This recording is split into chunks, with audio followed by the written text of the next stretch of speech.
ito na nga ang pangyayari. So anyway, bago yan nangyari guys, bago ko nakita, ito muna, naglambing-lambing muna si Inday Mary, pumatong. Lalayasan na naman ako ni Mister. Iwan ko na lang, ito na lang yung mga pinagagawa niya. Accept ng trabaho. Nung nakilala ko itong Mister ko, ito na talaga yung papel niya mga darling. Palagi na lang siya nasa trabaho. Buti na lang mga labs na hindi ito tapulan ang asawa ko. Kaya kung tapulan pa ito guys, nahihirapan, wala na kaming makain. Dito kasi sa New York mga labs, mahal talaga. Isa ito sa pinakamahal na estate dito sa Amerika. Mabubuslot ang bulsa mo kung andito ka at bisita-bisita ka na walang pera. Kaya si Tami kayod ng kayod para daw meron kaming makain at maibayad sa aming mga credit card. Meron nagsabi sa akin, bakit credit card yung mga gamit namin dito? Guys, nandito tayo sa Amerika, no? Lalo na mga tao dito.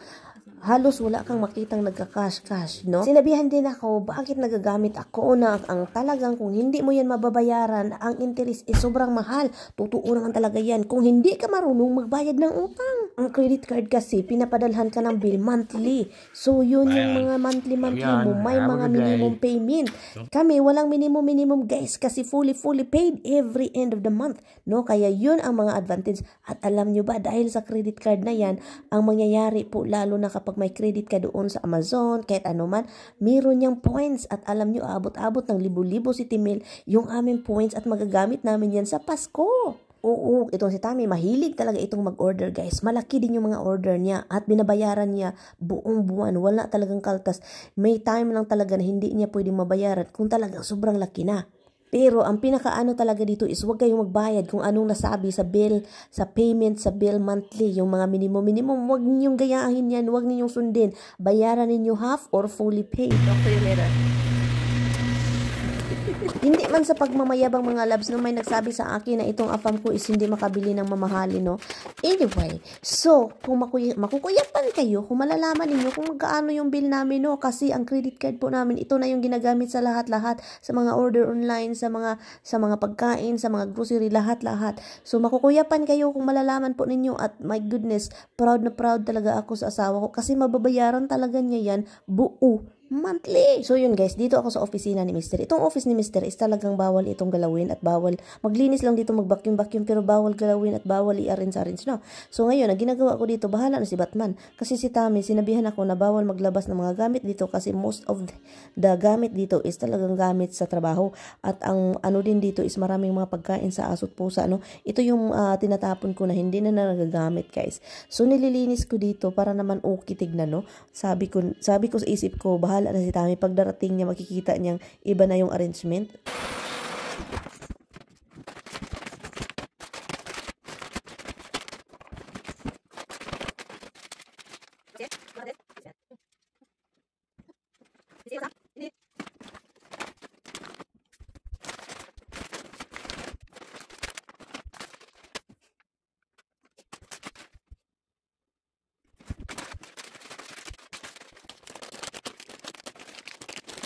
Ito talagang takot ako nitong galawin mga labs kasi ito mga order ito niya mga wire na mga gamit sa trabaho.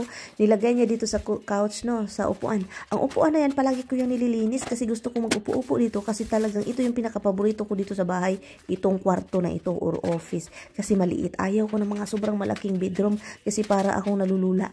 So ito yung paborito ko pero every time nililinisin ko guys, lagyan talaga yan ni Mr. ng mga kahit anik-anik na mga wire or anuman. So ngayon, ang ginawa ko dito para hindi siya malabas, nilagay ko sa bag at kung hanapin man yan, nandyan lang sa mga bag, no? So ang dami dito mga bag or ano bang mga box dito or bin, hindi ko na alam. So nililinis ko itong couch na ito kasi maitim po siya guys, so mahirap na ito. May cover talaga yan guys. Alam nyo naman yan, marami kaming aso, pusa. Mostly pusa talaga dito nakatira sa room na ito. At ang dumi-duming tignan, no? Kasi po makalat talaga kasi ang daming gamit, no? So kaya this time gusto ko lang talaga siyang linisin, i-vacuum kasi ang daming buhok at ang daming nakalagay kahit saan-saan. Malulukak at mahihilo ka every time na pupunta ako dito guys. Sabi ko sarili ko, paano ba ito si Tami every time na galawin ko ito, meron ta agad siyang hanapin. Sabihin agad niya, noy ginagalaw nito ni Mary Ann ba? So mag-testing ako, maghanap ba? Baka tinapon itong asawa ko. No? Ito lang talaga yung kaya kong gawin dito guys. Kasi ito lang talaga yung sabi ni Tami. Ito lang yung room na sabi ni Tami na wag masyadong galawin. So, nilagyan ko siya ng cover mga darling, no? Para naman hindi masyadong madumihan itong ating madali lang kasi madumihan ito at nilagay ko na lang yan dyan sa ibabaw sa upuan itong treats ng mga aso dahil po tawag nito. Para hindi si Tami mahihirapan. Ay, itong lugar na ito kasi is ano siya, opisina ni Tami pero hindi na niya ginamit. So ngayon, opisina ng pusa. At saka mga gamit ni Tami sa trabaho, mga tools. So kaya yung mga kanina dito ang dami, nilagay ko doon na area kasi kung ano yung andito talaga sa room na ito is bawal ilabas. Yun yung sabi ni Tami, bawal maglabas kung anong nilalagay ko dito. Kasi hahanapin ko yan kung kailangan ko sa trabaho. So kaya may cover talaga yung mga couch nito. Ito at itim pa naman itong couch na to. So madali siyang madumihan lalo na itong mga nako lagi. So yun siya. At ipakita ko pala sa inyo guys, itong ating kamatis nagtaas na siya, 'di ba? Naghaba na nilagay ko ng tawag nito, yung hangiran so guys, tignan niyo naman yan guys, nagbunga na naman siya guys. Oy, nagbunga siya, oy. No, ang bunga, nagbunga guys. Asan man ka naghanap anak guys, nga nagbunga-bunga man sila, oy. No, masaya man sila guys, no? Yun. Kahit sobrang parang kawawa ang okay lang kasi may bunga naman. So ito po yung opisina ng mga pusa. Tignan nyo. Ang ulit ka para yan sa imong brother, sister. Ito muna. Naglambing-lambing muna si Inday Mary, pumatong. Mahilig pumatong. O, diba? Pagkatapos yan, guys, bumangon agad ako. Kasi nga, ang mga alaga ko, almost 8 o'clock na pala, guys. Hindi ko napakain yung mga aso. Habang busy ako dito, guys, may ka-text ang ating dudong Tami, ang ingay ng cellphone. O, di kumain muna ako, no? Oy, Tami, pagpuyo! Pagpuyo. Ako ang maghugas. Yung gulay daw. Gulay daw.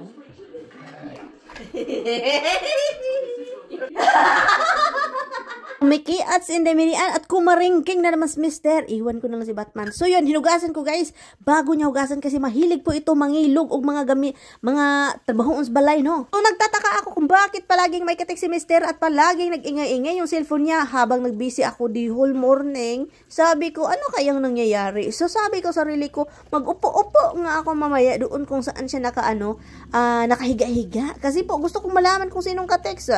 Alam ko naman na walang milagrong ginagawa itong Mister ko guys, pero talaga yung pagkababae natin ba, tumutukar. Kaya nagmamadalin ako dito para malaman na natin agad-agad na ngayon na. Kasi talagang parang non-stop yung mga texting ni Mister, no? Patay yung ka sa akong mamaya dong, ha? Bantay ka. At ito yung nakita ko mga labs. May ka-text siya. 3 silang tao dyan sa text. Group chat pala yan nila.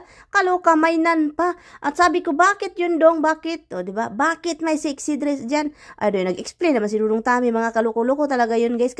Kasama niya sa trabaho, guys. Mahilig yan sila joke-joke. Mga political joke. Iwan ko na lang. Madukol dito ka dong at maiwan-iwan dito ka dong kung maganon-ganon ka na wag kang gaganon dong. Anyway, so nabisi na ako dito guys. Ito yung mga binibili natin para sa Christmas, no? So ilagay na natin sa bag. So kaso itong mga bag natin pala, kulang-kulang man din bag natin guys. At meron tayong extra bag dito, mga pang toy man ito, sobrang laki. So dalawa lang yung bag natin dito. So kaya napagdesisyonan ko, sabi ko ay kulang ito at kailangan kong lumabas. Pasko na naman guys. Kailangan na natin magpadala naman sa Pilipinas, no? Ganito talaga yung buhay natin. Dito walang kapasko-pasko. Merong Pasko dito pero mga regalo lang para pang bata. Pero yung mga hikay-hikay na sobrang grabe ng hikay ng mga kapitbahay na magsundatingan, no? Iba pa rin talaga ang Pilipinas kahit walang pera, magkautang-utang na basta kay may handaan. Ganyan talaga yung buhay dyan. Iwan ko na lang si Batman. Nakasanayan kasi yan, no? Lalo na kapag sobrang hirap ang buhay, kailangan talagang may handa kahit kunti lang. Dito guys, ang importante dito guys, mga bata regalo. Dyan naman, hindi ang mga regalo sa mga katulad namin na hindi mayaman. Hindi talaga na importante yung mga regalo-regalo. Ang importante makakain ang lahat ng mga bihon at saka mga bread at mga kape at mga biko, pang handa. So lumayas na ako. Hindi ko kasama Mister kasi bawal siya sumama guys. Kapag sumama kasi yun guys, mag-grocery na naman yun, patong-patong na naman, magproblema na naman ako doon kung saan ko ilalagay yung mga nabili niya. So diba, ito lang yung mga binibili natin. Salad, kailangan natin bumili ng salad. Pinya, kinainan niya yung pinya niya. So ngayon, bumili ako ng pinya, nagdagdag ako ng garlic kasi nga palagi niyang ginagamit ni Mister kapag siya yung magluluto. Naghanap ako ng flour, ipakita ko sa inyo yung flour guys. Ito yung usually namin binibili with bleach. Yun, hinihilo natin yung nilalaso natin yung sarili. Ito dapat palang yun bilhin.